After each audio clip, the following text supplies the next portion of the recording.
Hey there, everybody, and welcome back to the Existential Christian. So today's taboo topic is going to be called Abraham, the Cowardly Pimp. Yup, I called Abraham a coward, and yup, I called Abraham a pimp. As a matter of fact, Abraham was like the first pimp in the Bible. Now, you can get mad, you could pick up your stones, you could throw them, I don't care, but here we go. In Genesis 12, verse 10, this is where we're going to start. And there was a famine in the land, and Abram went down into Egypt to sojourn there, for the famine was grievous in the land. And it came to pass, when he was come near to enter into Egypt, that he said unto Sarai his wife, Behold now, I know that thou art a fair woman to look upon.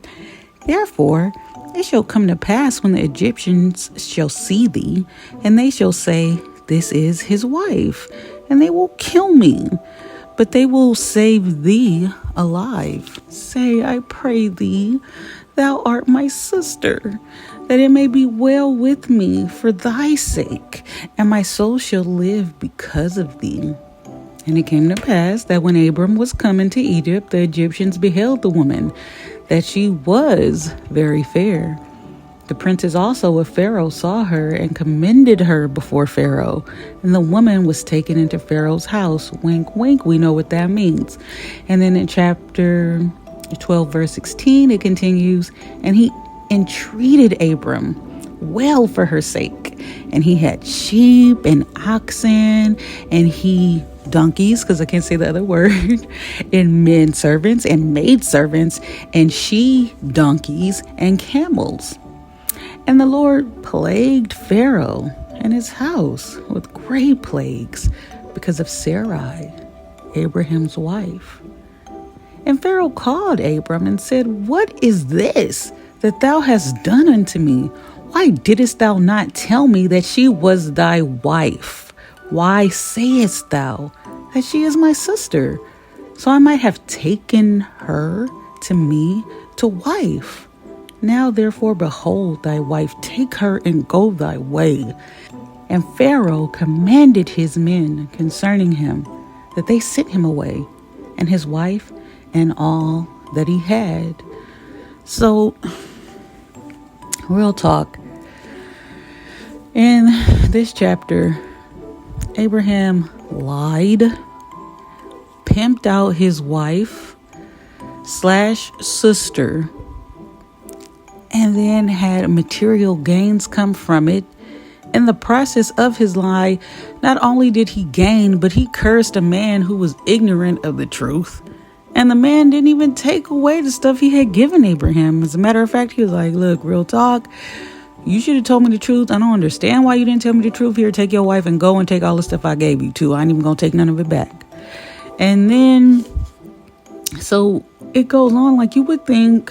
We hear so much stuff about Abraham and his faithfulness and what a great man he was, but we see him in his cowardice, his fear for his own life, his willingness to save his own neck above his wife's honor, and then gain materially from it. And look at his wife, Sarai. After she had been prostituted out by her own husband, she still obeyed him. She still went with him. She slept with the Pharaoh who knows how many times and for how long, and still went back with her husband and continued to obey him. So we're going to go over also to Genesis 20, where we see another instance. It wasn't like Abraham had learned the first time. He pulled the same game again in Genesis 20. Okay, so now we're in Genesis 20. And forgive me, this may be a little lengthy, but we got to get through the story, so we can just get to the truth, real talk. And Abraham journeyed from thence toward the south country and dwelled between Kadesh and Shur and sojourned in Gerar. And Abraham said of Sarah his wife, She is my sister. And Abimelech king of Gerar sent and took Sarah. But God came to Abimelech in a dream by night and said to him, Behold, thou art but a dead man, for the woman which thou hast taken, for she is a man's wife. But Abimelech had not come near her.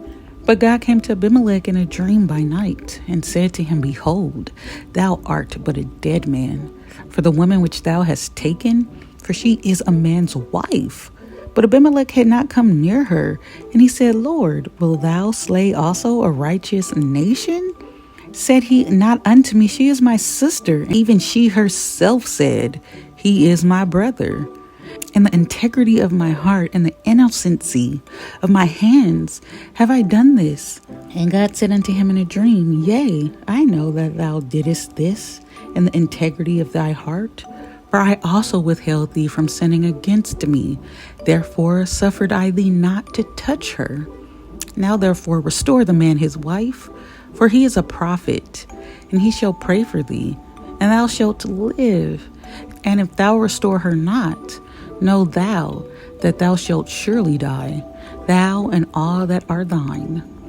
Therefore Abimelech rose early in the morning and called all his servants and said these things in their ears, and the men were sore afraid. Then Abimelech called Abraham and said unto him, What hast thou done unto us? What have I offended thee, that thou hast brought on me and on my kingdom a great sin? Thou hast done deeds unto me that ought not to be done. And Abimelech said unto Abraham, What sayest thou, that thou hast done this thing? And Abraham said, Because I thought, surely the fear of God is not in this place, and they will slay me for my wife's sake. And yet indeed she is my sister. She is the daughter of my father, but not the daughter of my mother. And she became my wife. And it came to pass, when God caused me to wander from my father's house, that I said unto her, This is thy kindness, which thou shalt shew unto me. At every place whither we shall come, say of me, He is my brother. And Abimelech took sheep and oxen and men servants and women servants, and gave them unto Abraham, and restored him Sarah his wife. And Abimelech said, Behold, my land is before thee, dwell where it pleaseth thee. And unto Sarah he said, Behold, I have given thy brother 1,000 pieces of silver. Behold, he is to thee a covering of the eyes unto all that are with thee, and with all other. Thus she was reproved. So Abraham prayed unto his God, and God healed Abimelech and his wife and his maidservants, and they bare children. For the Lord had fast closed up all the wombs of the house of Abimelech because of Sarah, Abraham's wife. So this is like really hard, when we think about like the principles of honesty and integrity and, being your brother's keeper. It doesn't really matter if you believe another person has the fear of God in them or not, has the love of God in them or not.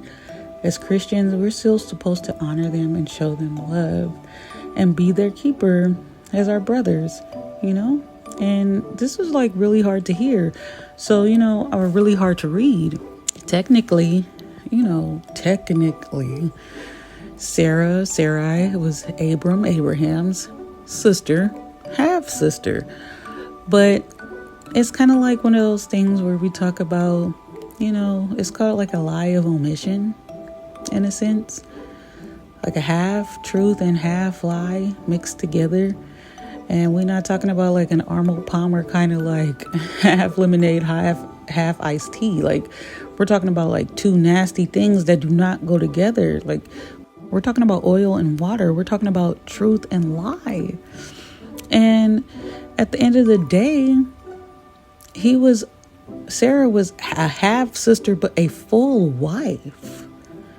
And he did not divulge any of this information to these kings. He brought sorrows and plagues into their houses that weren't removed until the truth was revealed and he took back his wife. And the thing that honestly is kind of disturbing, especially as a Christian, is I wonder why, God, why are we reading about this great man of faith, Abraham, who showed himself to be cowardly, showed himself to honestly be a pimp, who took the faithfulness and goodness of his wife, who had been blessed with beauty, to save his own neck, to build up his own house. And then sometimes even when preachers preach about Sarah.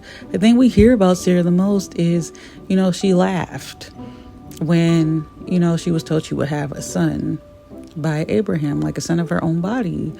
And so, we view her as the woman who didn't believe, but it's like, can we also view her as the woman who was faithful?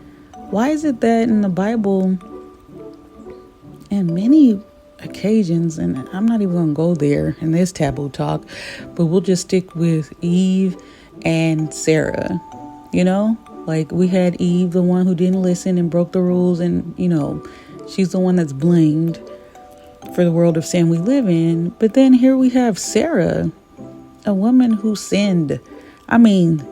What became an adulteress because she was being faithful unto her husband and following his word, his directive as the head of the household. And then not only that, but God didn't even punish Abraham for pimping out his wife, for lying, like he built up his house.